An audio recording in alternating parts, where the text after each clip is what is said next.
Shalom jemaat Tuhan. Shalom. Belum kedengeran suaranya.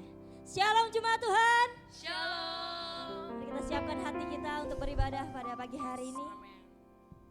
Terima kasih Tuhan Yesus. Untuk kasih-Mu Tuhan Yesus, untuk Roh Kudus-Mu yang tercurah Tuhan. Kami mau siap Tuhan Yesus, lebih dalam lagi menyembah-Mu. Terima kasih Bapa. Oh Yesus. Mari kita bersyukur kepada Tuhan. Karena Dia Allah yang baik. Dia Allah penolong kita. Terima kasih ya Bapak. Terima kasih Bapa. Untuk kasih-Mu Tuhan. Untuk anugerah-Mu Tuhan Yesus. Terima kasih Bapa. Terima kasih Tuhan. Selain Kau tiada yang lain, hanya Kau milik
sembah, Ku sembah Engkau, Allah yang perkasa.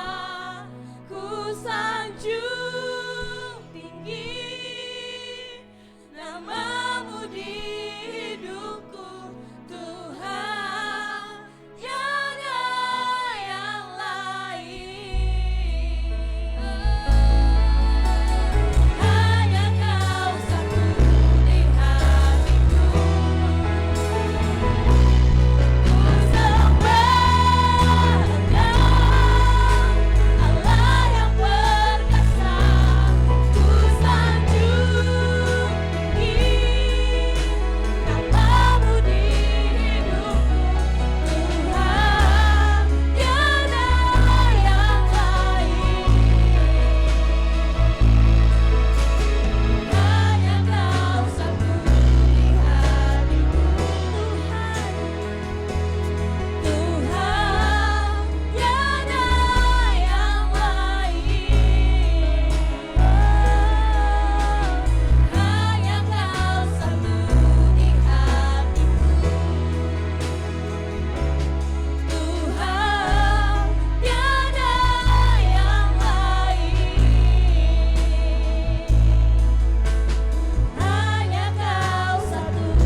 ada yang berdoa syafaat.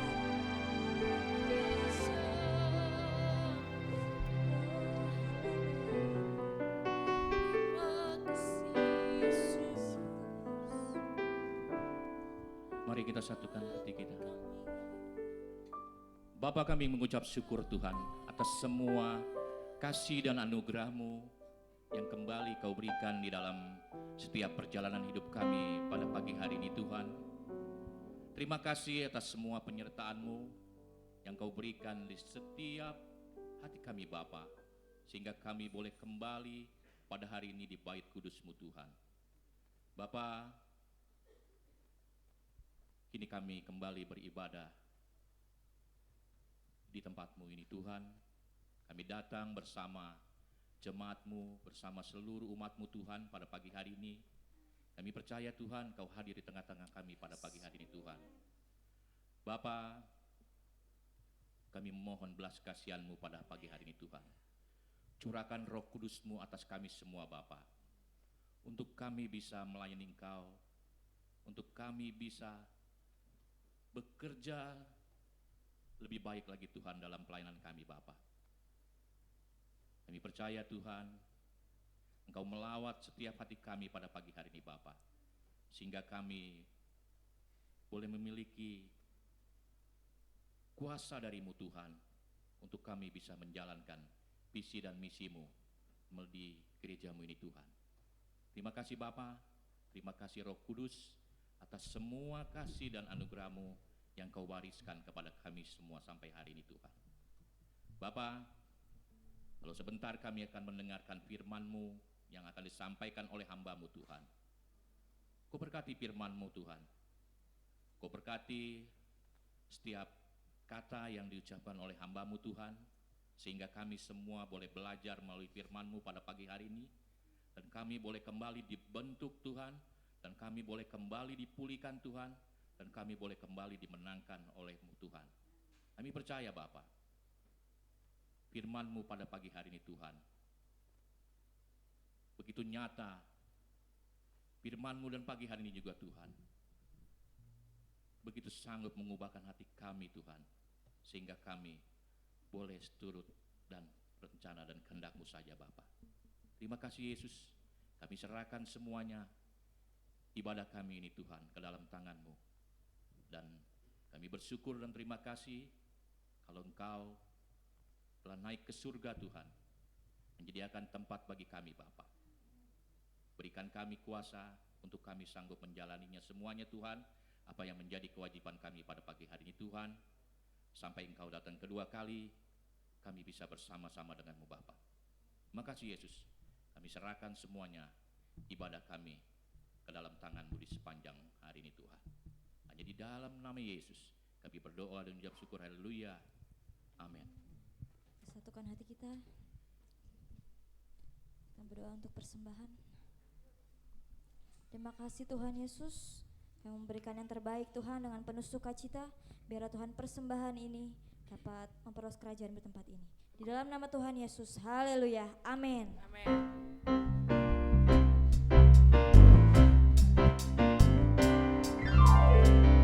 Yes, ada gerakan roh Allah di sini, amin. Ada gerakan Roh Allah di sini. Ada gerakan Roh Allah di sini. Di timur, di barat, utara,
datang kepadamu Tuhan.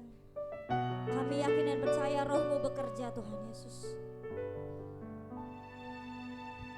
Saat kami memuji muliakan nama-Mu, Kau bertahta Tuhan Yesus atas kami.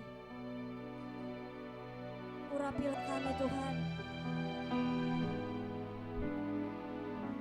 Terima kasih Tuhan Yesus.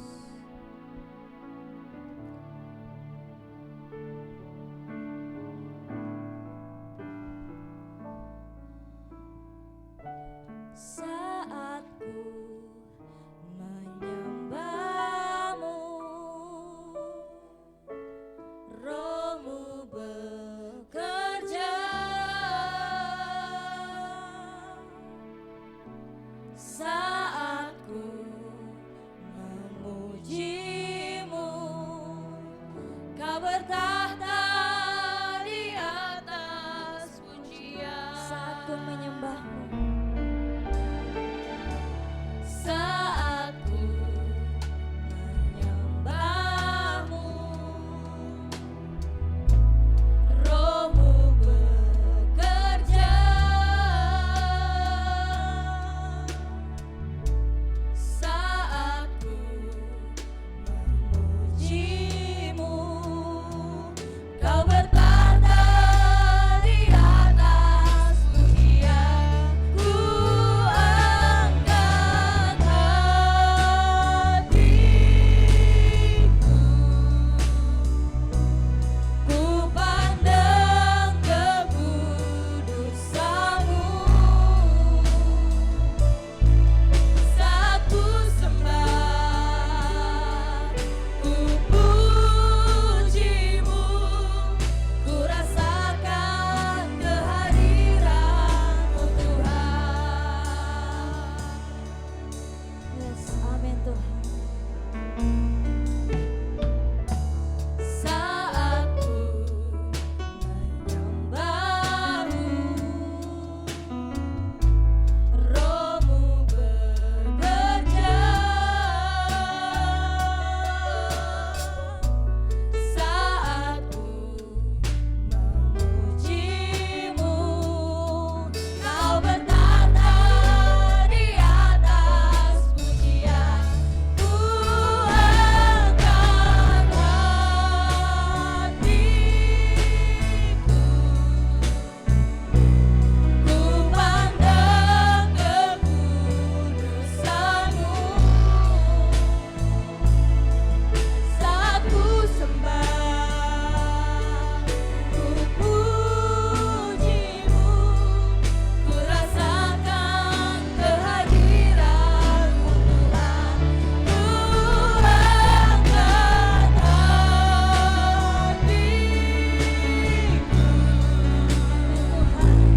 ku pandang kekudusan-Mu.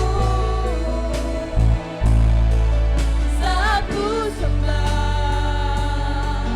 ku puji-Mu, ku rasakan kehadiran-Mu Tuhan. Angkat hatiku, ku pandang kekudusan-Mu. Saat ku sembah,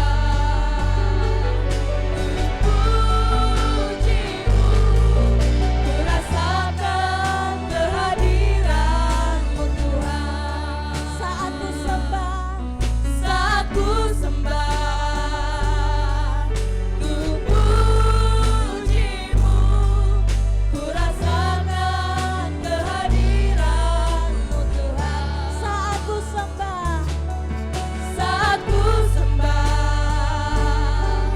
ku puji-Mu, ku rasakan kehadiran-Mu Tuhan.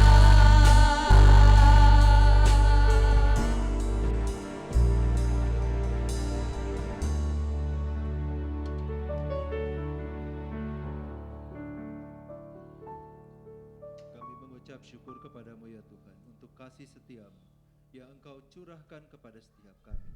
Kami bersyukur Tuhan, kami masih diberikan anugerah Tuhan. Kami masih diberikan kemurahan oleh Tuhan. Untuk kami boleh datang beribadah dan mengenal Engkau dengan benar. Terima kasih Tuhan untuk kasih setiamu. Bapa, kami pada saat hari ini akan kembali mendengarkan firman Tuhan yang merupakan pelita bagi kaki kami dan terang bagi jalan kami. Urapilah kami ya Tuhan, baik hamba-Mu yang menyampaikan maupun setiap anak-anak Tuhan yang mendengar. Sehingga kami semua boleh dapat dibangun di dalam kebenaran firman Tuhan. Kami dibangun di atas kasih Tuhan. Kami dibangun di atas kebenaran-Mu yang memerdekakan kami Tuhan. Dan kami percaya Tuhan, hidup yang kami jalani bersama dengan Tuhan adalah hidup yang penuh dengan limpah demi kemuliaan nama Tuhan. Terima kasih Tuhan, kami bersahati Tuhan, kami mengikat semua kuasa-kuasa kegelapan di tempat ini, kami ikat dan kami lempar keluar. Dan biarlah Tuhan damai sejahtera-Mu mengurapi setiap kami. Berikan kami hikmat-Mu, berikan kami kuat kuasa-Mu Tuhan, supaya kami boleh menerima kebenaran firman Tuhan yang ditaburkan ke atas tanah yang subur. Dan pada waktu Tuhan, benih yang ditaburkan ini akan bertumbuh, memberikan buah yang limpah demi kemuliaan Tuhan. Dalam nama Tuhan Yesus kami berdoa. Amin. Shalom Bapak Ibu dan saudara sekalian. Ya, kita kembali bertemu dan kita kembali mempelajari kebenaran firman Tuhan. Nah, tema pada hari ini, Roh Kudus menumbuhkan iman. Ya. Mari kita membuka Alkitab kita dari Yohanes 14 ayatnya yang ke-26. Ya, Yohanes 14 ayatnya yang ke-26. Oke, sudah Bapak Ibu? Ya, saya berharap sekali Bapak Ibu juga membawa Alkitab ya, entah itu yang digital maupun yang fisik. Yohanes 14 ayat 26 mengatakan, tetapi penghibur yaitu Roh Kudus yang akan diutus oleh Bapa dalam namaku, dialah yang akan mengajarkan segala sesuatu kepadamu dan akan mengingatkan kamu akan semua yang telah kukatakan kepadamu. Bapak Ibu dan saudara sekalian, ketika kita hidup, sebetulnya kita hidup buat apa sih? Apa tujuan utama manusia? Nah, saya pernah menyampaikan ini juga ya di tempat ini, bahwa banyak orang yang berpikir bahwa tujuan hidupnya adalah untuk mendapatkan kebahagiaan. Tujuan hidupnya adalah memperoleh kekayaan, ya. Tujuan hidupnya adalah untuk memperoleh keterkenalan, begitu ya. Tetapi Alkitab tidak mengatakan semua itu. Ya, tujuan kehidupan manusia adalah untuk satu, memuliakan Allah. Dan yang kedua, untuk menikmati Dia selamanya. Nah, Bapak Ibu dan saudara sekalian, ketika kita mendengar memuliakan Allah dan menikmati Dia selamanya, ini bukan berarti kita harus hidup di dalam penuh penderitaan. Bukan seperti itu. Tetapi ketika yang pertama, hidup untuk memuliakan Allah, kita coba lihat lagi kehidupan kita sekarang. Apakah sampai dengan usia kita saat ini, kita masih hidup untuk mengejar ambisi pribadi kita, mengejar cita-cita kita, atau kita ingin memuliakan Allah di dalam kehidupan kita? Lalu yang kedua, ketika kita menikmati Allah, bukan berarti kita harus, saya paraphrase. Ketika dikatakan kita menikmati Allah, bukan berarti kita tidak boleh bersenang-senang, ya. Tetapi bersenang-senang, kebahagiaan itu harus di dalam koridornya Allah, bukan keluar dari situ. Ya, jadi kita harus clear dulu bahwa tujuan utama kehidupan manusia itu adalah untuk memuliakan Allah, dan yang kedua adalah untuk menikmati Dia selama-lamanya. Nah, kalau misalkan Bapak Ibu ya, kita menginginkan sesuatu yang tidak memuliakan Allah, sekalipun kita berdoa ya, Allah tidak akan kabulkan. Ya, mungkin kita pernah mengalami ya, kenapa saya sudah berdoa sekian lama Tuhan belum kabulkan. Ada beberapa penyebab. Boleh jadi ada dosa yang kita belum selesaikan dengan Tuhan. Ya, tadi malam bersyukur sekali di dalam doa 10 hari ya. Kita berdoa ya, Tuhan, apa yang menghalangi aku dengan Engkau? Bereskan. Ya, ketika kita membereskan dosa itu, Bapak Ibu Saudara sekalian, kita akui dosa kita dan kita mohonkan pengampunan daripada Tuhan, ya, maka kita dengan Allah tidak lagi ada yang membatasi, tidak lagi ada yang menghalangi. Itu satu. Kemudian yang kedua, ketika kita berdoa, Apakah kita itu mendoakan sesuatu yang memuliakan Allah atau kita mendoakan sesuatu untuk kesenangan kita pribadi, memuaskan hawa nafsu kita? Sebab firman Tuhan mengatakan, ya, kalau bahwa salah satu penyebab kita tidak menerima jawaban atas doa-doa kita itu adalah karena kita salah berdoa. Yang kita doakan itu bukan untuk memuliakan Allah, tetapi untuk memuaskan hawa nafsu kita. Nah, kalau kita kasusnya seperti itu, kemudian kita jadinya tidak punya iman, iman kita menjadi ciut, lalu kita berpikir, percuma saja saya berdoa, Tuhan tidak akan kabulkan. Ya, nah yang salah bukan Tuhan, yang salah kitanya, yang ngotot pengen memaksakan keinginan kita. Nah, Bapak Ibu, ketika kita menyadari bahwa hidup kita adalah untuk memuliakan Tuhan dan menikmati Dia selama-lamanya, maka satu-satunya cara untuk melakukan hal tersebut adalah sesuai dengan caranya Tuhan, bukan caranya kita. Nah, bagaimana kita bisa mengetahui caranya Tuhan? Hanya satu, melalui pimpinan Roh Kudus. Ya, itulah sebabnya pada hari ini kita akan belajar, ya, Roh Kudus menumbuhkan iman. Nah, Bapak Ibu dan Saudara sekalian, Roh Kudus adalah pribadi ketiga dari Tritunggal. Ya, boleh next. Ya. Nah, Roh Kudus adalah pribadi ketiga dari Tritunggal yang terdiri dari Bapa, Anak, yaitu Yesus Kristus, dan Roh Kudus. Ketiganya adalah Allah yang esa, yang sama dalam substansi dan setara dalam kuasa dan kemuliaannya. Satu Allah tetapi memiliki tiga pribadi. Nah, inilah yang membuat Allah berbeda dari manusia. Seorang manusia hanya memiliki satu pribadi. Hanya ada satu saya, hanya ada satu kamu, hanya ada satu dia, ya, seperti itu. Ya, tetapi Allah tidak terbatas. Dia tidak memiliki keterbatasan-keterbatasan. Nah, pikiran kita manusia ini terbatas dan sempit. Kita hanya dapat memahami Allah yang tidak terbatas ini di dalam keterbatasan pikiran kita. Bapak Ibu dan Saudara sekalian, Alkitab dengan jelas mengajarkan bahwa Roh Kudus adalah pribadi yang hidup, bukan sekedar pengaruh atau kekuatan abstrak. Dia memiliki kehendak, ya, 1 Korintus 12 ayat 11. Ia memiliki intelektualitas, 1 Korintus 2 ayat 11. Dan dapat berduka cita, Efesus 4 ayat 30. Nah, Roh Kudus juga disebut sebagai Dia, ya, bukan itu. Ya, kalau itu kan objek, ya, Dia subjek. Ya, di dalam Alkitab dikatakan Dia. Nah, Roh Kudus juga dapat terlibat, ya, kita bisa melihat keterlibatan Roh Kudus di dalam karya penciptaan. Ya, dialah yang mengilhami penulisan Alkitab.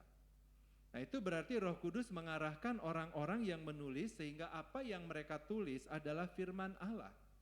Ya, selama lebih dari 1000 tahun, puluhan penulis Alkitab, 66 kitab yang terdiri dari 39 kitab perjanjian lama, 27 kitab perjanjian baru, semuanya mengerucut kepada satu tokoh sentral, yaitu Kristus Yesus.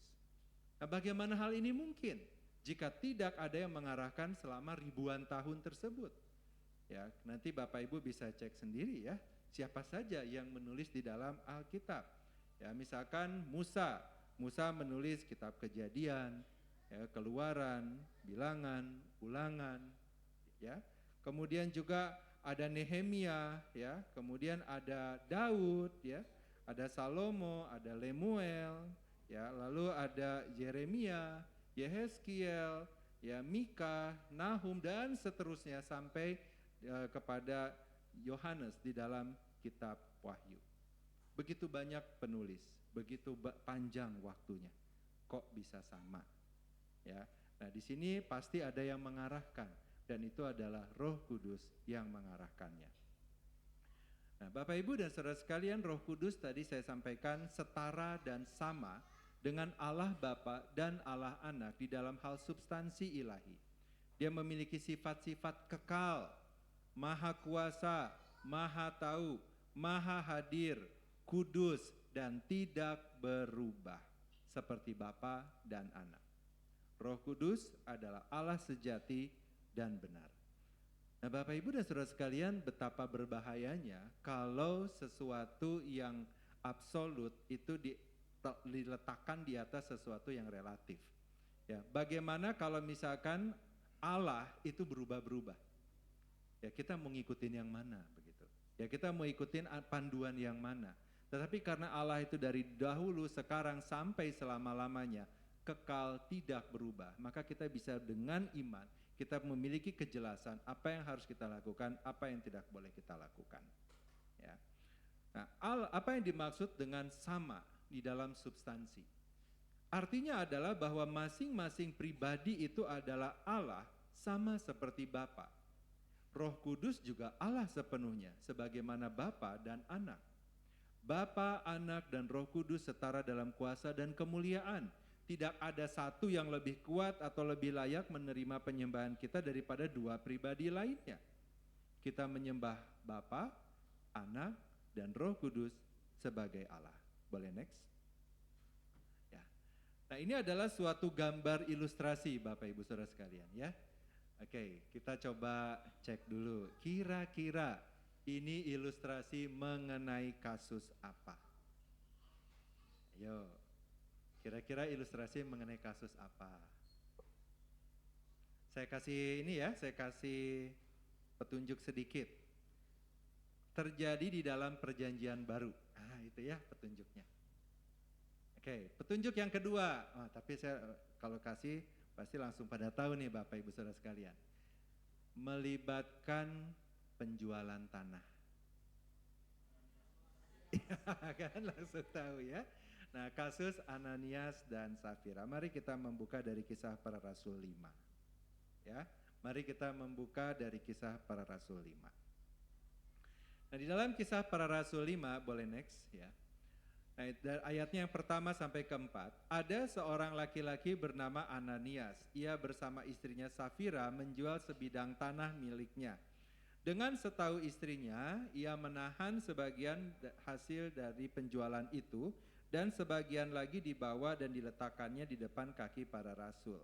Namun Petrus berkata, Ananias, mengapa hatimu dikuasai iblis sehingga engkau mendustai Roh Kudus dan menahan sebagian dari hasil penjualan tanah itu? Selama tanah itu tidak dijual, bukankah hasilnya itu tetap dalam kuasamu? Mengapa engkau merencanakan perbuatan ini dalam hatimu? Perhatikan kalimat terakhir Bapak Ibu Saudara sekalian.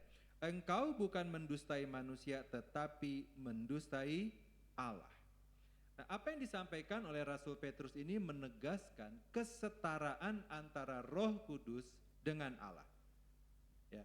Mengapa Ananias disebut mendustai? Karena ia dan istrinya mengatakan bahwa apa yang mereka persembahkan adalah seluruh hasil dari penjualan tanah mereka, sementara sebenarnya hanya sebagian.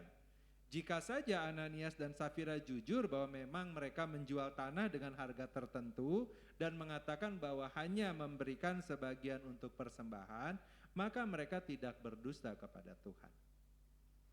Nah, Bapak Ibu dan Saudara sekalian masih ingat ya kasus ada satu orang pemungut cukai yang terkenal, siapa? Zakheus. Ya. Nah, apa yang dia katakan ketika dia sudah mengalami perjumpaan dengan Kristus? Dia mengatakan berapa hartanya akan diserahkan kepada orang miskin? Semua? Apakah seperti itu? Setengah. Setengah dari segala harta milikku akan persembahkan kepada orang-orang miskin. Dan bila ada di antara mereka yang ditipu begitu, maka aku akan mengembalikan 4 kali lipat. Ya, Zakheus jujur, ini enggak semua, cuman setengah yang akan kuberikan, gitu ya. Nah, andai Ananias juga dengan Safira jujur, ya tentunya ini tidak akan terjadi ya kasus ini. Boleh next? Nah, di dalam Yohanes 14 ayat 16 ya, Tuhan Yesus menyampaikan Roh Kudus sebagai penghibur yang lain. Tuhan Yesus mengatakan apa? Aku akan minta kepada Bapa dan ia akan memberikan kepadamu seorang penolong yang lain, supaya ia menyertai kamu selama-lamanya. Nah, apa yang disampaikan oleh Tuhan Yesus ya mengimplikasikan bahwa Roh Kudus adalah pribadi, bukan itu. Pribadi yang setara dengan dirinya sendiri. Perhatikan di dalam ayat tersebut, ia akan memberikan kepadamu seorang penolong yang lain supaya ia menyertai kamu selama-lamanya. Nah, Roh Kudus juga dimuliakan setara dengan Bapa dan Anak di dalam pembaptisan.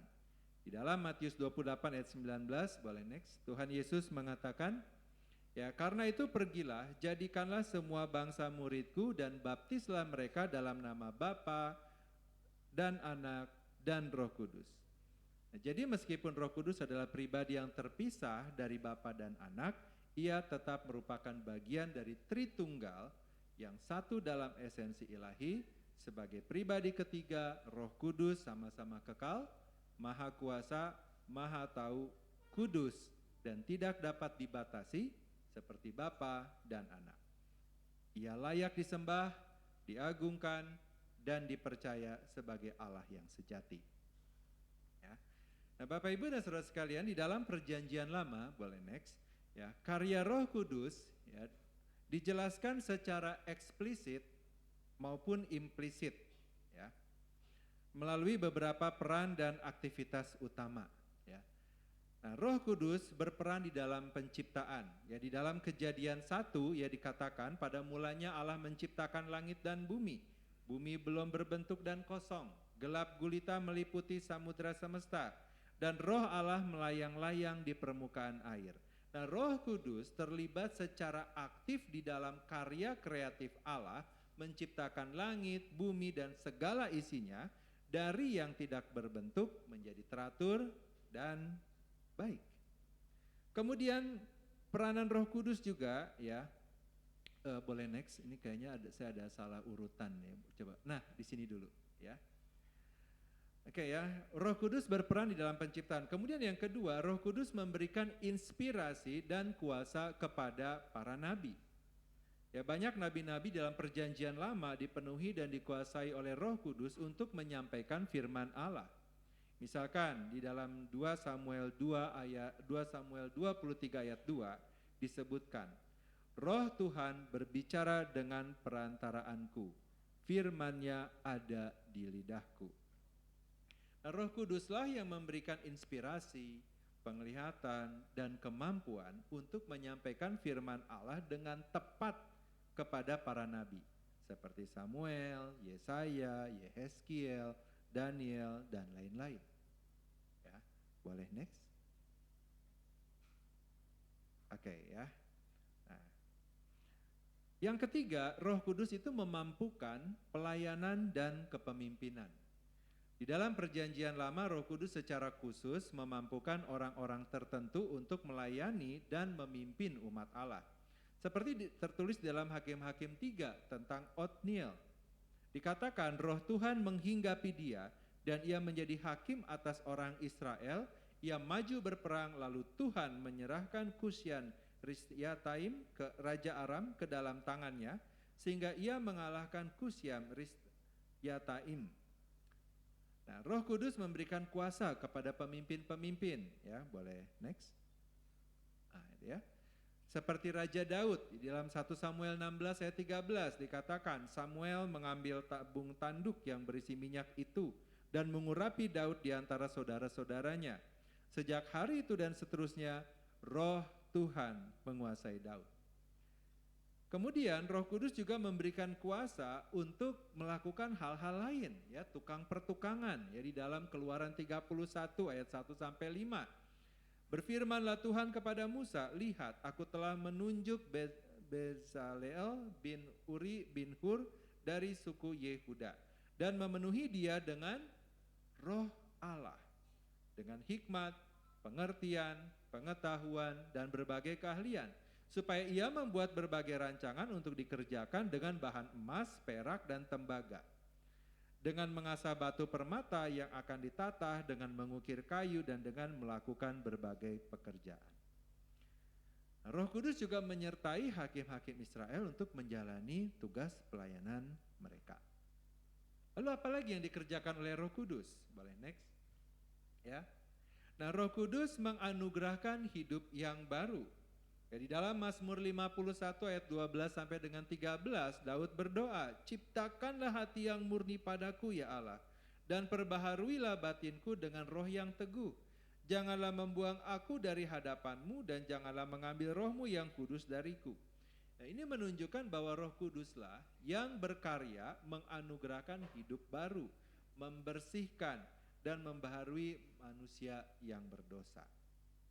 Nah, kemudian yang kelima, boleh next.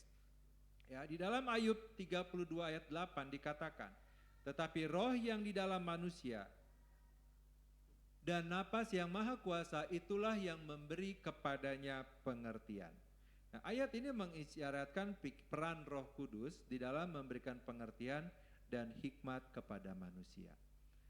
Nah, Bapak Ibu dan Saudara sekalian, di dalam perjanjian lama ya, yang tadi saya sudah sampaikan ya, bagaimana Roh Kudus itu berkarya ya di dalam kehidupan kita ya, berperan di dalam penciptaan, memberikan inspirasi dan kuasa kepada para nabi, memampukan pelayanan dan kepemimpinan ya, kemudian menganugerahkan hidup yang baru, memberikan pengertian. Sekarang coba kalau kita pikirkan, tanpa Roh Kudus, bisa enggak kita memenuhi tujuan utama hidup manusia tadi? Yaitu adalah untuk memuliakan Allah. Bisa? Enggak akan bisa.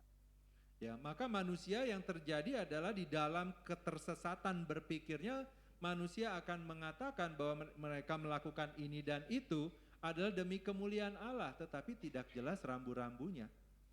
Nah, kalau kita ingat ya zaman kita sekolah ya Bapak Ibu ya, atau mungkin saudara-saudari yang masih sekolah juga coba ingat-ingat, ada yang namanya rubrik.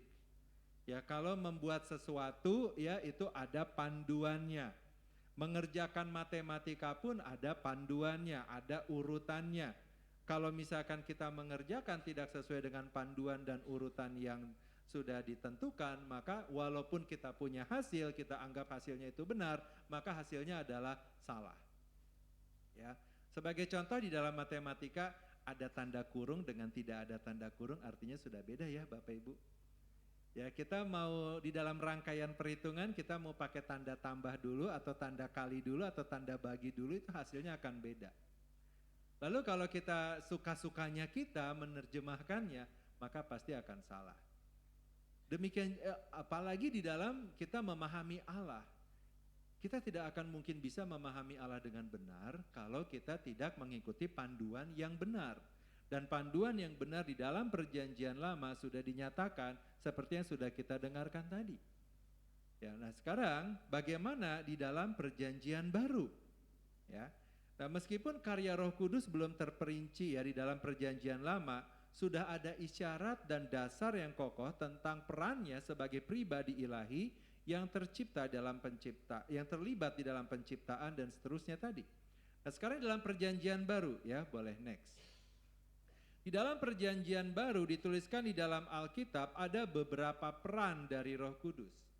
Ya, yang pertama adalah Roh Kudus berperan di dalam inkarnasi Kristus.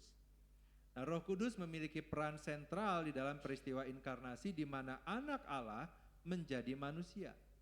Di dalam Lukas 1 ayat 35 dikatakan, "Jawab malaikat itu kepadanya, Roh Kudus akan turun atasmu dan kuasa Allah yang maha tinggi akan menaungi engkau. Anak yang dilahirkan itu kudus dan akan disebut anak Allah." Nah, Roh Kuduslah yang menaungi dan menguduskan proses kelahiran, proses kehamilan dari Maria, ya, agar dia melahirkan Yesus sebagai anak Allah yang sempurna. Ya, boleh next. Ya, nah kemudian yang kedua, Roh Kudus juga menurunkan kuasa atas pelayanan Kristus. Tuhan Yesus dibaptis dengan Roh Kudus dan berkarya melalui kuasa Roh Kudus. Di dalam Matius 3 ayat 16, kemudian Lukas 4 ya ayat 18 kita dapat mempelajari hal tersebut. Roh Kuduslah juga yang memberikan kuasa kepada Kristus untuk melakukan mukjizat. Yang ketiga, Roh Kudus memampukan para rasul dan jemaat mula-mula. Ya. Nah, Bapak Ibu dan Saudara sekalian, kalau kita lihat ya sekarang ya, betapa nyamannya dan enaknya kita mempelajari firman Tuhan saat ini. Kita tidak dikejar-kejar orang untuk ditangkap, ya, untuk dihukum, enggak ya. Tetapi ketika jemaat mula-mula mereka beribadah dalam teror, ya, di dalam teror mental. Mereka bisa sewaktu-waktu ditangkap. Karena pada saat itu, ya, apa yang dipercayai oleh jemaat mula-mula, yang dipercayai oleh mereka yaitu kebenaran Allah, itu dianggap sesat. Ya, sehingga akhirnya mereka banyak yang ditangkap. Nah, tetapi Bapak Ibu ya, di dalam kehidupan kita sekarang udah begitu gampangnya kita mempelajari firman Tuhan. Kalau kita tidak mempelajarinya dengan benar, betapa kita mengecewakan Tuhan. Ya. Nah, Bapak Ibu dan Saudara sekalian, setelah kebangkitannya, ya, Yesus berjanji akan mengutus Roh Kudus kepada para murid. Ya, Bapak Ibu boleh membuka di dalam Yohanes 16 ayat 7. Di situ dikatakan, tetapi benar yang kukatakan ini kepadamu lebih berguna bagi kamu jika aku pergi. Sebab jikalau aku tidak pergi, penolong itu tidak akan datang kepadamu, tetapi jikalau aku pergi, aku akan mengutus dia kepadamu. Di dalam Kisah Para Rasul 2, kita bisa membaca bagaimana Roh Kudus dicurahkan atas para rasul pada hari Pentakosta, memampukan mereka untuk bisa bersaksi dengan berani, melayani dengan kuasa. Kemudian yang keempat, boleh next. Ya, Roh Kudus di dalam perjanjian baru juga membimbing kita ke dalam kebenaran. Sorry, tulisannya kekecilan. Salah satu peran utama Roh Kudus adalah membimbing orang percaya kepada seluruh kebenaran. Kita boleh baca dari Yohanes 16 ayat 13. Ya, Yohanes 16 ayat 13, ya. Nah, di situ dikatakan, namun apabila Ia datang, yaitu Roh kebenaran, Ia akan memimpin kamu ke dalam seluruh kebenaran. Sebab Ia tidak akan berkata-kata dari dirinya sendiri, tetapi segala sesuatu yang didengarnya, itulah yang akan dikatakannya, dan Ia akan memberitakan kepadamu hal-hal yang akan datang. Nah, Roh Kudus menerangi firman Allah, memberikan pengertian rohani, dan menolong kita memahami kebenaran Injil secara mendalam. Berikutnya Roh Kudus juga menguduskan dan memperlengkapi kita orang-orang percaya. Roh Kudus tinggal di dalam orang percaya untuk menyucikan. Di dalam Roma 15 ayat 14 sampai 16, Rasul Paulus menjelaskan dirinya sebagai pelayan Tuhan, dan bagi kita juga saat ini diri kita sebagai pelayan Tuhan. Di dalam ayat 16 dikatakan, untuk menjadi pelayan Kristus Yesus bagi bangsa-bangsa lain, sebagai imam dalam pemberitaan Injil Allah, supaya bangsa-bangsa lain dapat diterima oleh Allah sebagai persembahan yang berkenan kepadanya, yang disucikan oleh Roh Kudus. Nah, Roh Kudus menghasilkan buah-buah roh, Galatia 5 ayat 22 sampai 23, dan memberikan karunia-karunia rohani untuk memperlengkapi jemaat. 1 Korintus 12. Nah, Bapak Ibu dan Saudara sekalian, setelah kita memiliki pemahaman mengenai Roh Kudus, ya, walaupun saat ini pemahaman kita masih sangat terbatas, namun setidaknya kita sudah memiliki pemahaman kenapa kita sangat memerlukan Roh Kudus di dalam kehidupan kita. Nah, sekarang kita akan mempelajari mengenai subtopik yang kedua, ya, tadi kan temanya Roh Kudus menumbuhkan iman. Nah, kita sudah pelajari mengenai Roh Kudus, sekarang kita akan pelajari mengenai iman. Nah, boleh kembali ke slide sebelumnya yang ada tulisan iman. Ya, ini tadi saya nggak urut nih, maaf. Ya, iman, ya. Nah, mari kita membaca ya di dalam Ibrani 11 ya ayat 1 dikatakan, iman adalah dasar dari segala sesuatu yang diharapkan dan bukti dari segala sesuatu yang tidak dilihat. Nah, Bapak Ibu, sekali lagi kita beriman untuk sesuatu yang sesuai dengan kehendak Allah. Kalau kita beriman untuk sesuatu yang akan memuaskan hawa nafsu kita, beriman untuk sesuatu yang akan mengutamakan kenyamanan kita, jangan salahin Tuhan kalau itu enggak terjadi. Karena bukan itu rencana Tuhan memberikan iman kepada kita. Ya. Nah, Bapak Ibu dan Saudara sekalian, iman adalah fondasi dari kehidupan Kristen yang sejati. Tanpa iman, mustahil untuk bisa menyenangkan Allah. Ibrani 11 ayat 6 mengatakan, namun tanpa iman, tidak mungkin orang berkenan kepada Allah, sebab siapa yang datang kepada Allah, ia harus percaya bahwa Allah ada dan bahwa Allah memberi upah kepada orang yang sungguh-sungguh mencari Dia. Iman membawa seseorang ke dalam hubungan yang hidup dengan Allah Tritunggal, Bapa, Anak, dan Roh Kudus. Iman adalah kunci untuk mengalami keselamatan kekal, hidup dalam kekudusan, dan menerima berkat-berkat surgawi lainnya. Namun, iman bukanlah sesuatu yang dapat diusahakan oleh kekuatan manusia sendiri. Justru Roh Kuduslah yang bekerja di dalam hati kita untuk menumbuhkan iman itu. Nah, sekarang bagaimana iman kita dapat bertumbuh, Bapak Ibu Saudara sekalian? Mari kita membuka dari Roma 10 ayat 17 ya. Mari kita membuka dari Roma 10 ayat 17. Ya, kayaknya slide-nya udah habis ya. Boleh dibantu ya tim multimedia untuk menampilkan Roma 10 ayat 17. Boleh keluar dari slide ya. Ya, Roma 10 ayat 17. Ya. Oke, sudah Bapak Ibu sudah buka ya? Nah, kita lihat di situ ya, Roma 10 ayat 17. Rasul Paulus menuliskan iman timbul dari iman timbul dari apa yang didengar, dan apa yang didengar itu berasal dari pemberitaan tentang Kristus. Jadi hati-hati apa yang kita dengar. Apakah kita mendengar gosip? Apakah kita mendengar hoax? Apakah kita mendengar sesuatu yang tidak kudus? Hati-hati. Iman timbul dari apa yang didengar, dan apa yang didengar itu berasal dari pemberitaan tentang Kristus, bukan pemberitaan yang lain. Ketika kita membaca atau mendengar firman Allah, Roh Kudus akan bekerja di dalam hati kita untuk menerangi pikiran kita dan membuka hati kita untuk menerima kebenaran. Bapak Ibu dan Saudara sekalian, seringkali di dalam kehidupan kita, di tengah-tengah dunia yang sesat dan angkatan yang bengkok ini, kita galau, apakah yang kita lakukan ini benar atau tidak? Apa rambu-rambunya? Apa panduannya? Tidak lain adalah firman Tuhan. Tetapi bagaimana kita bisa tahu panduannya kalau kita nggak pernah baca firman Tuhan? Bagaimana kita bisa mengingatnya jika kita tidak juga pernah mendengar firman Tuhan? Memang ya kita pernah mendengar ada orang-orang yang tipe belajarnya itu ada yang visual, ada yang audio, ada yang kinestetik, kombinasinya. Ya pastinya sih nggak ada yang visual murni atau kinestetik murni, enggak, itu kombinasi. Tinggal tergantung lebih condongnya kemana. Nah ketika kita hanya membaca ya mungkin ada hanya 10% yang kita ingat. Buat orang lain mungkin ketika membaca dia bisa ingat 20%. Buat yang lain kalau dia ikut mendengar dia bisa ingat 20%. Oke, kalau mendengar dia ingat 20%. Membaca dia ingat 10%, itu udah digabungkan 30%. Lumayan.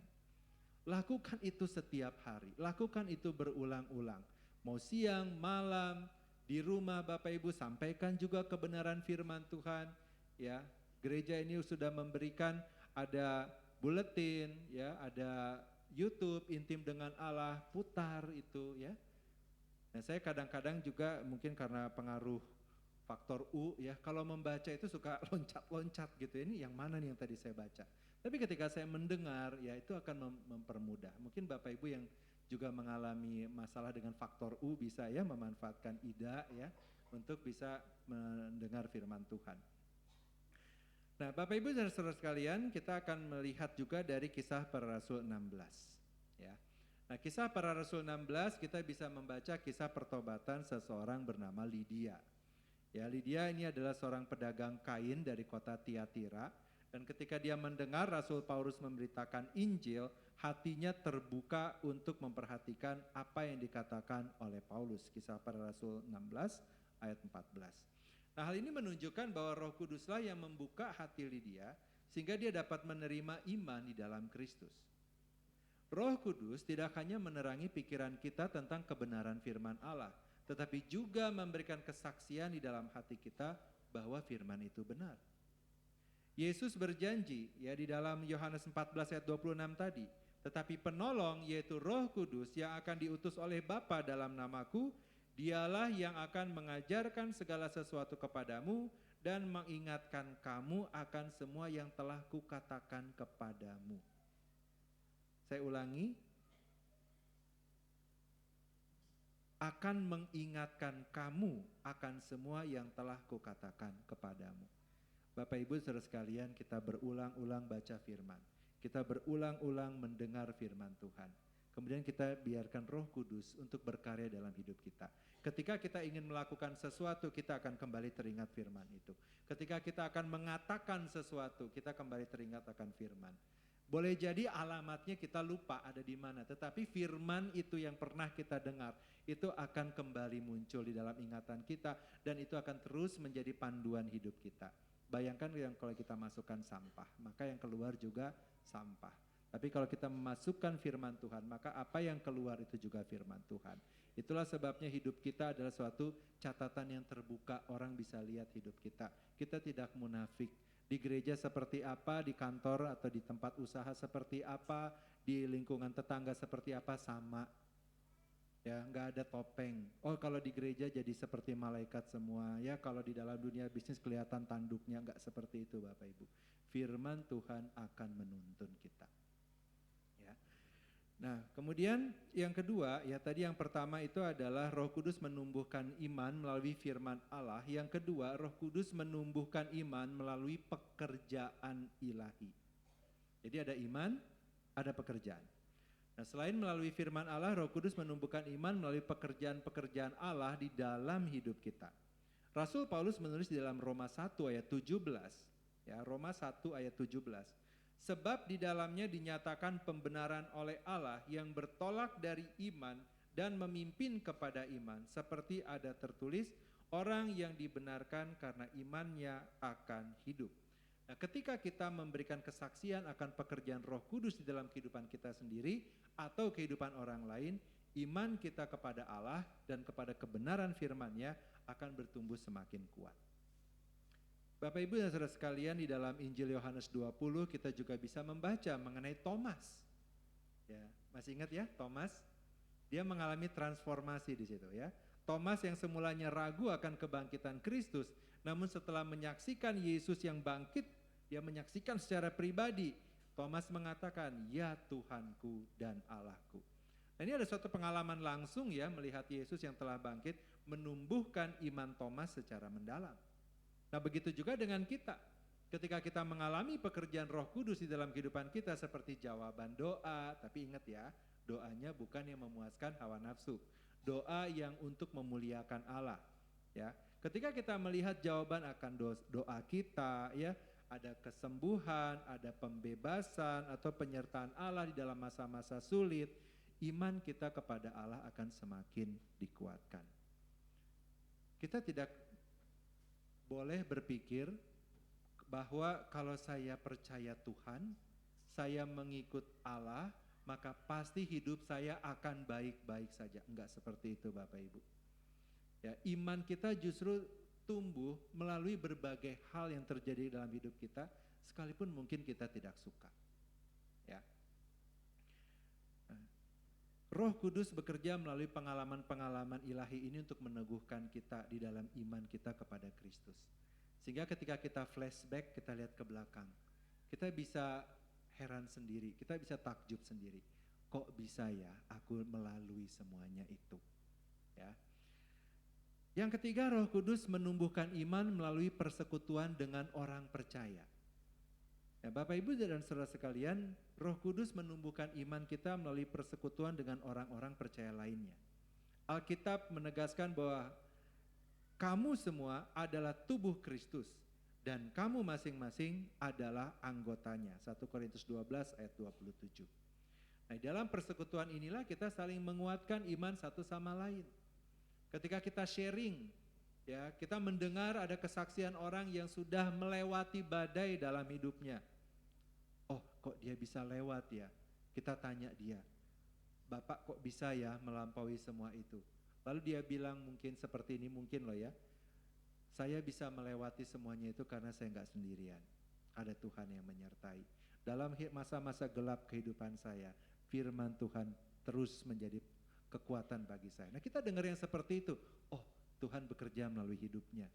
Lalu kita teringat lagi di dalam 1 Korintus 12 ayat 27 tadi. Kita semua, saya parafrase, kamu jadi Kita semua adalah tubuh Kristus dan kita masing-masing adalah anggotanya. Dia adalah tubuh Kristus dan Tuhan sertai dia. Saya juga anggota tubuh Kristus, Tuhan juga akan sertai saya.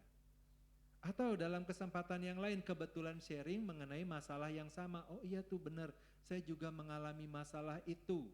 Bagaimana Bapak atau Ibu melampauinya waktu itu. Nah kita dikuatkan dari pengalaman orang lain. Oleh karena itu jangan kita menjauhkan diri dari persekutuan. Ya, hadir di dalam doa Selasa, hadir di dalam doa hari Sabtu. Sekarang ada doa 10 hari, usahakan juga bisa hadir ya. Jangan keluar dari persekutuan orang-orang percaya. Ya, kemudian mari kita melihat bersama dari Ibrani 10. Ibrani 10 ayat 24 sampai dengan 25. Ya, Ibrani 10 ayat 24 sampai dengan 25. Kita diberikan nasihat ini Bapak Ibu ya. Marilah kita saling memperhatikan supaya kita saling mendorong dalam kasih dan perbuatan baik.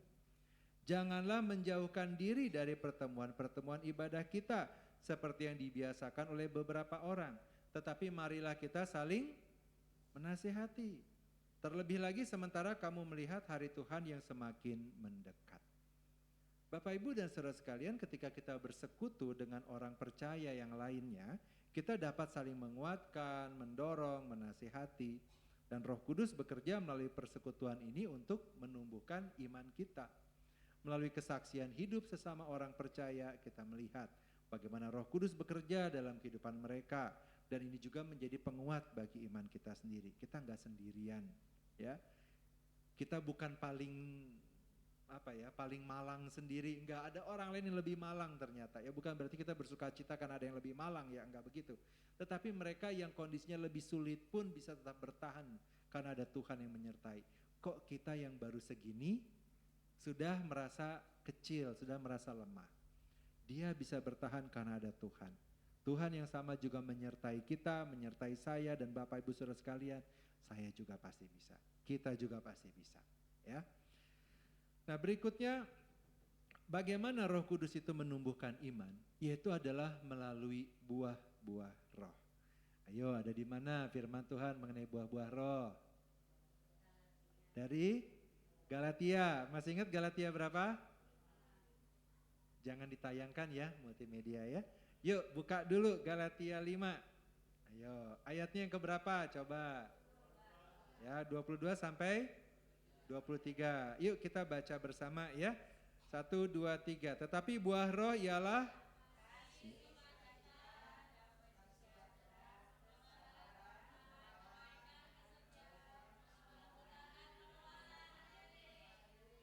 tidak ada hukum yang menentang hal-hal itu. Nah sekarang coba kita lihat ke dalam diri kita. Apakah kita ada kasih dalam hidup kita? Kasih yang murni ya, bukan yang eros ya. Kasih yang murni, ada enggak?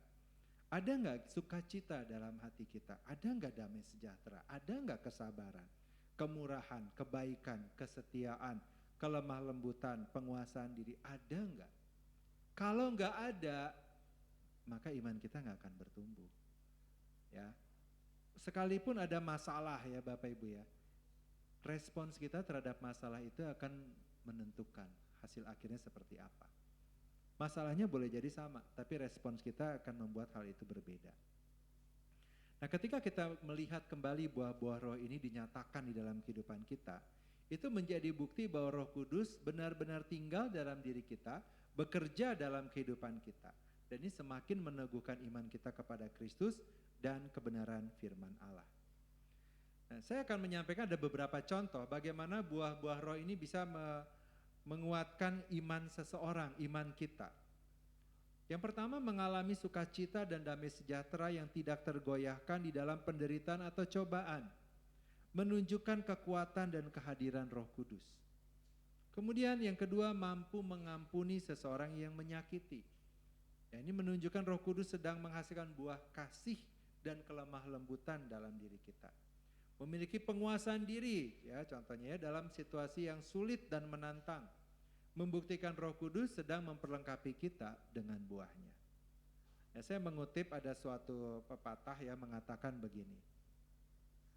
Yang membentuk seorang kapten kapal menjadi tangguh itu bukan laut yang tenang, tetapi badai. Ya, itu yang membentuk seorang kapten kapal yang tangguh. Sama juga dengan kita.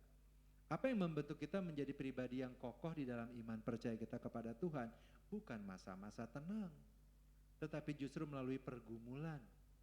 Ya, nah kalau hidup kita super tenang, gak ada masalah, kita perlu tanya Bapak Ibu Saudara sekalian, Tuhan masih peduli gak sama kita? Ya, bukan berarti kita cari-cari masalah ya, enggak begitu ya. Tetapi ketika kita menghadapi masalah, ya kita ingat ya Tuhan selalu menyertai kita, sehingga kita tidak reaktif. Ya, kita bisa memberikan respon yang benar. Apakah ini mudah? Tidak, butuh proses. Ya. Nah dengan demikian ketika orang percaya mengalami buah-buah roh di dalam kehidupan mereka secara nyata, maka iman itu akan bertumbuh. Berikutnya Roh Kudus menumbuhkan iman melalui apa? Melalui karunia-karunia roh. Beda ya, buah roh dengan karunia roh. Ya, mari kita membuka ya dari 1 Korintus 12. Ya, mari kita membuka dari 1 Korintus 12 ayatnya yang ke-7. Ya, ke-7 sampai dengan ke-10. Ya. Nah, di dalam ayat yang ke-7 dikatakan kepada tiap-tiap orang dikaruniakan penyataan roh untuk kepentingan bersama. Jadi jangan sombong Bapak Ibu ya. Kalau Bapak Ibu di dalam ayat 8 sampai 10 ya, kita lihat di situ ya. Dikatakan apa? Ya, kepada seorang roh memberikan karunia berkata-kata dengan hikmat, dan kepada yang lain roh yang sama memberikan karunia berkata-kata dengan pengetahuan. Ya, kepada yang seorang roh yang sama memberikan iman, kepada yang lain memberikan karunia untuk menyembuhkan. Kemudian kita lihat kepada seorang roh memberikan kuasa untuk mengadakan mukjizat, kepada yang lain memberikan karunia untuk bernubuat, ya. Dan kepada yang lain lagi yang memberikan karunia untuk membedakan bermacam-macam roh. Kepada yang seorang dia memberikan karunia untuk berkata-kata dalam bahasa roh, dan kepada yang lain memberikan karunia untuk menafsirkan bahasa roh itu. Dan kita kembali ke ayat 7. Untuk kepentingan bersama. Jadi jangan eksklusif Bapak Ibu. Saya doa sendiri aja di rumah cukup, enggak begitu. Kamu diberkati, berkati orang lain. Kita diberkati, berkati orang lain. Kenapa? Karena yang namanya karunia roh bukan buat kita gagah-gagahan, tetapi untuk kita membangun sesama tubuh Kristus. Ya. Nah, ketika kita melihat karunia-karunia ini dinyatakan di dalam persekutuan orang percaya, ini menjadi kesaksian yang hidup akan kehadiran dan kuasa Roh Kudus tengah-tengah kita.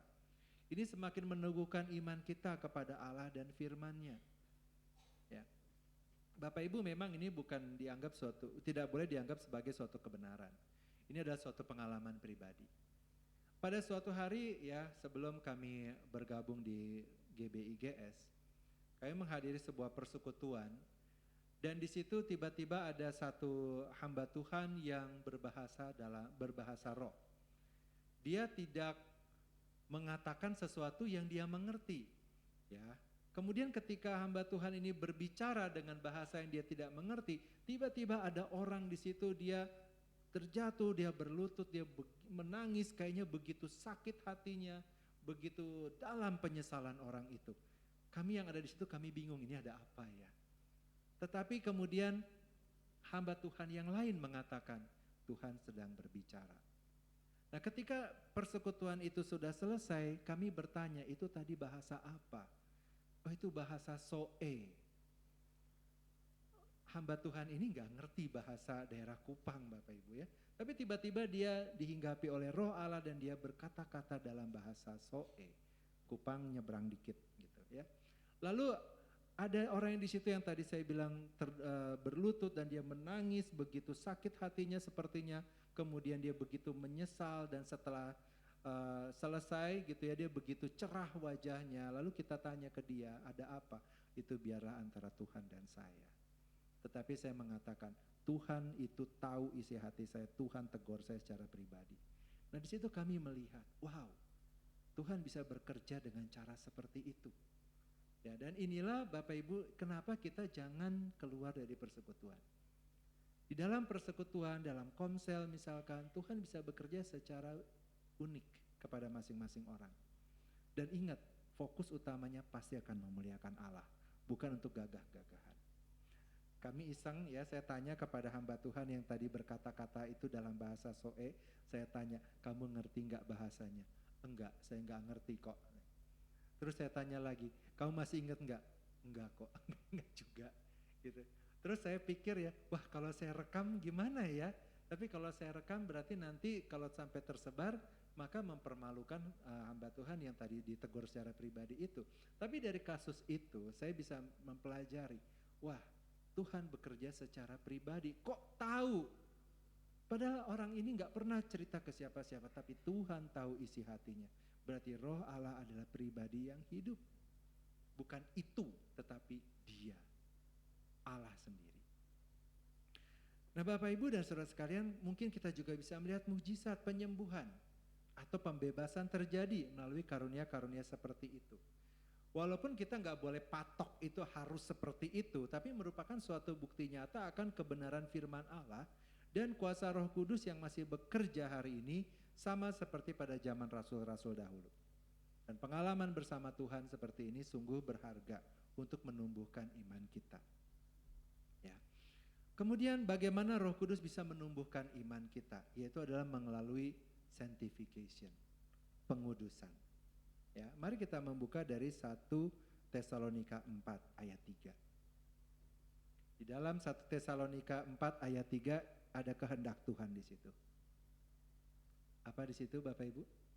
Karena inilah kehendak Allah, apa? Pengudusanmu. Ya. Supaya kita menjauhi yang namanya percabulan, entah secara tindakan, perkataan ataupun pikiran.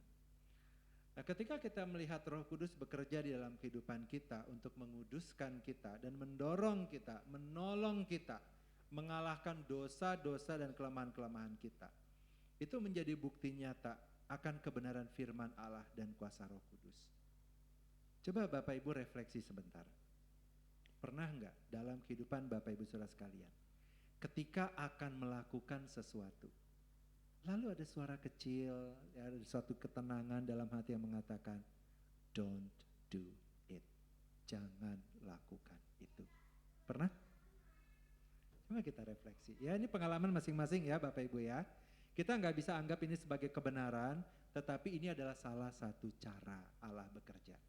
Yaitu adalah memberikan kepada kita hikmat. Jangan lakukan. Jangan pergi. Atau kebalikannya, pergi.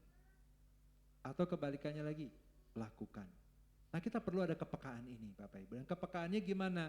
Bangun di atas dasar firman. Jangan di atas dasar yang lain. Oh orang lain punya pengalaman itu, saya juga mau. Enggak.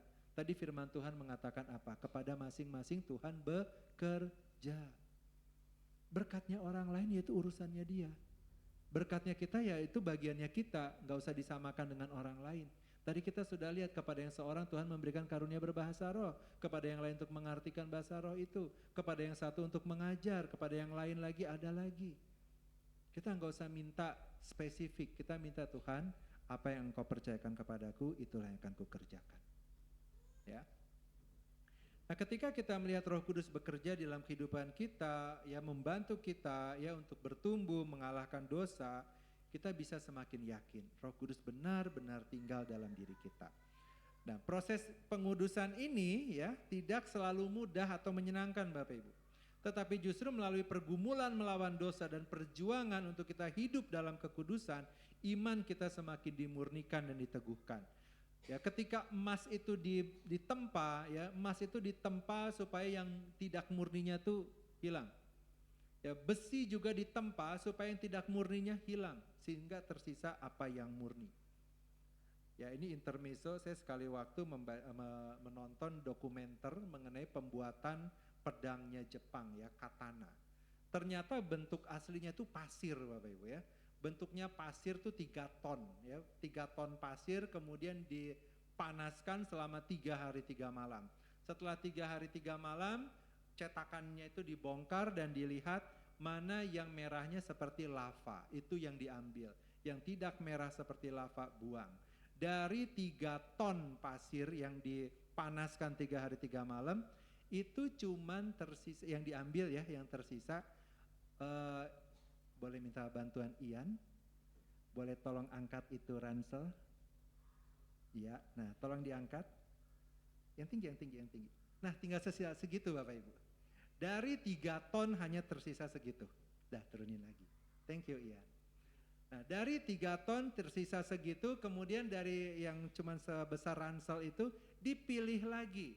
Setelah dipilih lagi yang terbaik kemudian ditumpuk. Setelah ditumpuk dipanaskan. Setelah dipanaskan kemudian ditempa. Ketika ditempa itu ada percikan-percikan yang tidak murninya begitu. Sampai akhirnya hanya menjadi 1 blok sebesar penghapus Bapak Ibu. Penghapus papan tulis. Ya, jadi dari 3 ton tinggal tersisa 1 blok kayak papan tulis. Penghapus papan tulis. Lalu itu ditempa lagi sampai akhirnya menjadi sebuah pedang yang bagus sekali. Nah, kehidupan kita juga seperti itu. Kita ditempa sedemikian rupa. Semua ketidakmurnian itu akan sirna dari kita. Enak ya enggak. Ya kita dulu orangnya berangasan ya, kita dipepet orang, kita pepet balik, kurang ajar gitu ya. Kita begitu mudah tersulut. Tetapi kemudian dengan proses hidup kita, oh ya aku enggak lagi seperti itu. Nah kita udah jadi pribadi yang lebih baik. Ya itu contoh saja Bapak Ibu ya. Oke ya, mari kita lanjutkan dalam Galatia 5 ayat 16 sampai 17 ya. Galatia 5 ayat 16 sampai 17. Rasul Paulus menuliskan begini. Hiduplah oleh roh, maka kamu tidak akan menuruti keinginan daging. Sebab keinginan daging berlawanan dengan keinginan roh, dan keinginan roh berlawanan dengan keinginan daging, karena keduanya bertentangan. Sehingga kamu setiap kali tidak melakukan apa yang kamu kehendaki. Nah ketika kita menghadapi kemenangan atas dosa dalam kehidupan kita melalui Roh Kudus, ini akan menguatkan iman kita, naik level gitu ya. Nah berikutnya Roh Kudus menumbuhkan iman melalui, nah ini gak enak, penderitaan. Ya, mungkin terdengarnya paradoks ya, tetapi Roh Kudus juga menumbuhkan iman di dalam diri kita melalui penderitaan dan pencobaan yang kita alami dalam kehidupan kita. 1 Petrus 1 ayat 7 mengatakan, maksud semuanya itu ialah untuk membuktikan kemurnian imanmu yang jauh lebih tinggi nilainya daripada emas yang fana, yang diuji kemurniannya dengan api, sehingga kamu memperoleh puji-pujian dan kemuliaan dan kehormatan pada hari Yesus Kristus menyatakan dirinya kelak. Bersabarlah. Ketika kita menghadapi masa-masa sulit, pencobaan atau penderitaan, iman kita diuji dan dimurnikan.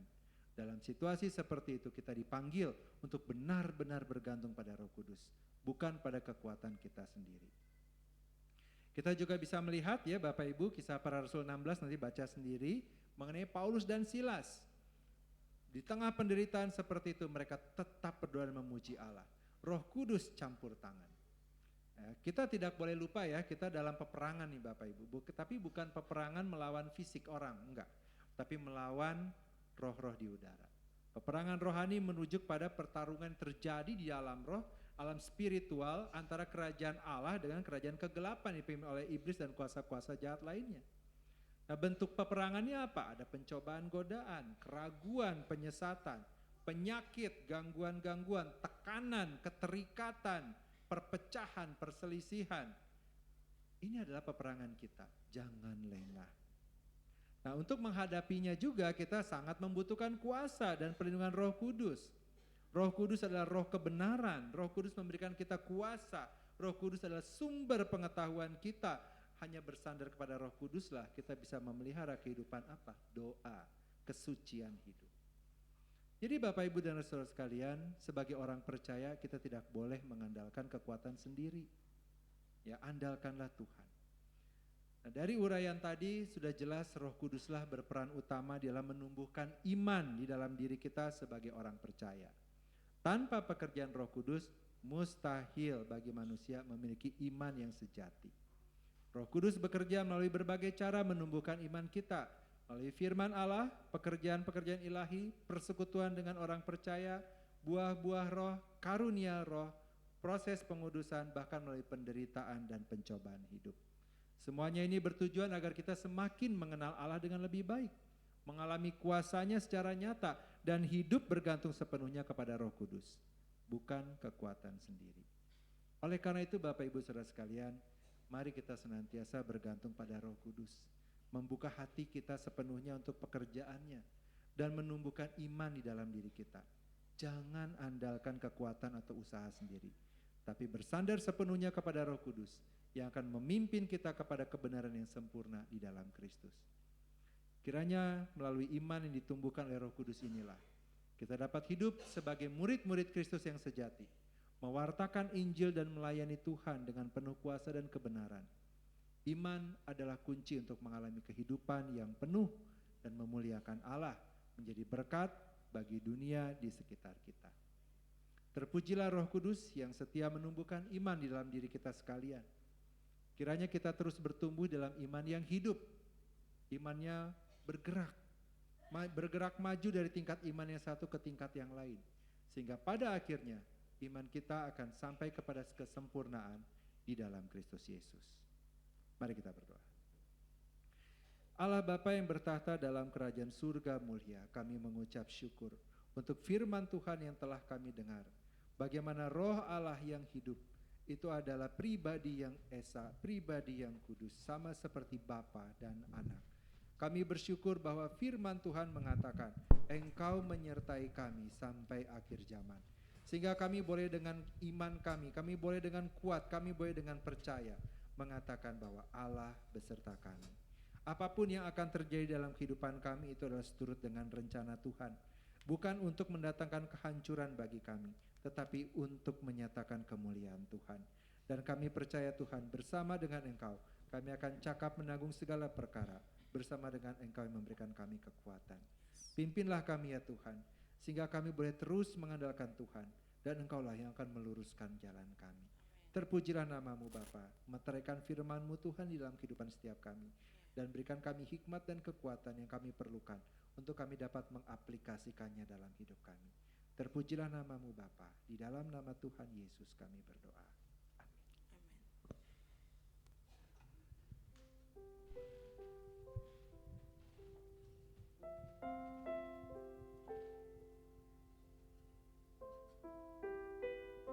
Shalom.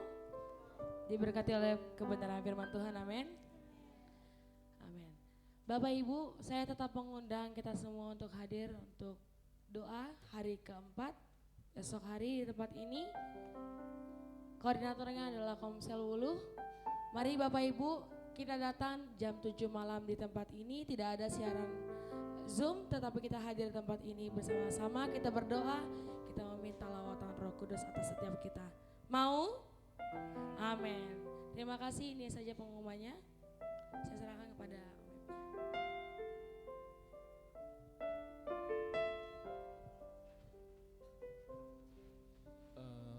pengumuman tambahan setelah ini nanti ada MSK sesi kedua tentang kuasa salib. Jadi yang ikut MSK 1 harap tetap di tempat ya. Setelah makan jam 12:30 kita berkumpul lagi di tempat ini. Puji Tuhan. Mari saya undang untuk bangkit berdiri.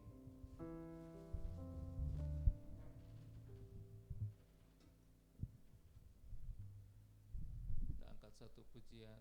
Terima kasih Tuhan.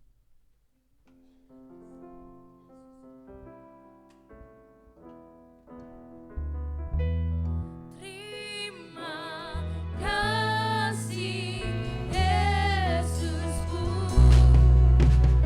buat anugerah yang Kau beri. Sebab hari ini Tuhan adakan syukur.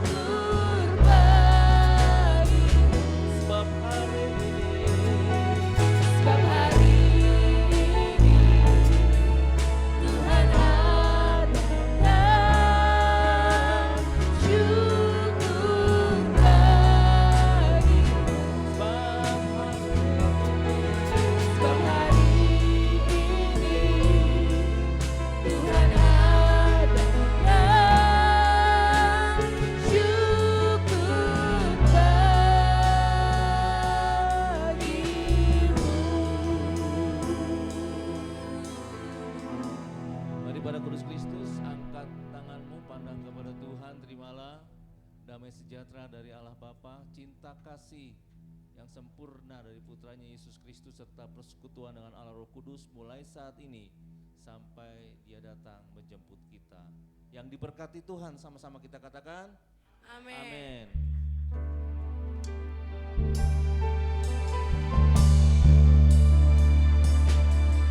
Urapilah kami, Tuhan, menjalankan visi dan misimu, menjadi gereja yang sehat, kuat, dan bertumbuh. Hidup menjadi jemaat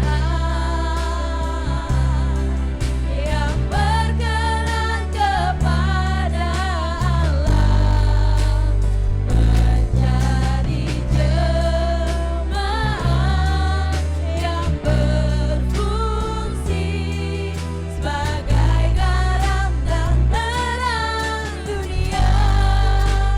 Pakai kami, Tuhan, GBI Gading Serpong, untuk menggenapi rencana-Mu, untuk menggenapi rencana-Mu,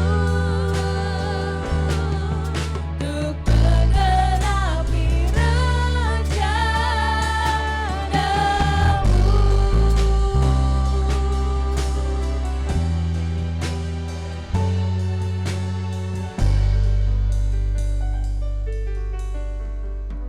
Silakan bersaat teduh sejenak.